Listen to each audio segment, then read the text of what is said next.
Good head movement can separate a bad boxer from a good boxer, so it's very important that we're able to move our head correctly. In this video, I'm going to be showing you how to move your head like a pro.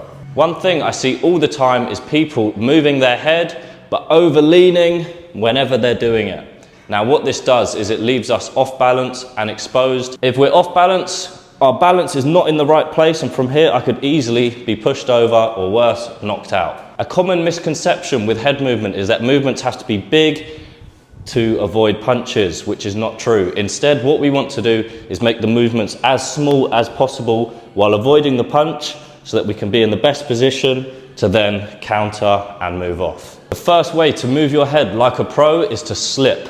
Now, when we're slipping, what we're doing is getting off of the center line. The center line is a line down your body where someone will punch you in order to land a shot. Our job with slipping is to move our head just off the center line on either side to ensure that we avoid the punch but stay in the best position possible. Now, when we're slipping, what we want to do is make sure that our hips and our body weight is shifting as we move. If I'm planted and I don't move any of that, I'm just moving my head, and from here, I'm not in a good position to then counter.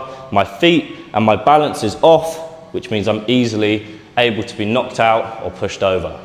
You want to imagine you're picking something up from your opposite hand, from your opposite leg. In my case, if I'm here, I'm going to touch my knee. As I touch my knee, my hips are going to move, and the same with the other way.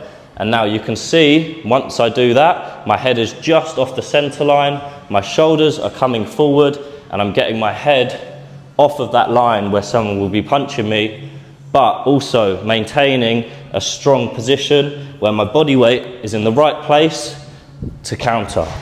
To recap on slipping, we want to make sure that our head movements are as small as possible. We're not doing massive jolting movements like this. Instead, keep your balance, let your hips come with the body. Imagine you're picking something up from your opposite foot and rotate the hips as you do it. So we're here moving, small move, small, small, and that way we maintain the best position possible. The next way to move our head is by rolling. What we're doing here is rolling under punches and stepping at the same time. What we're doing is bringing our weight one way to then step through and roll under. Now, as I do this, what I'm doing is bringing my head away, dropping my weight and stepping at the same time. And you can see it creates this U shape.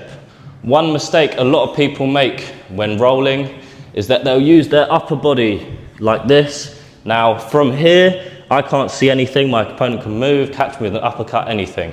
So instead what I want to do is maintain an upright posture and let my legs do the work. Once you've got both of these down, you can combine the two moves, and this is really going to have you moving like a pro. So once we've slipped one way, we can then roll the other, and that works the other way. Slip, roll, slip, roll, slip, roll. This will allow us to avoid multiple punches by moving our head, and then also get us out of harm's way. Make sure to keep practicing the slips and the rolls until you can do it while remaining balanced in your strong boxing stance and using the smallest movements possible. Make sure we're not leaning, make sure we're not rolling like this. Instead, keep an upright posture, keep your eyes on the target, and make the movements as small as possible.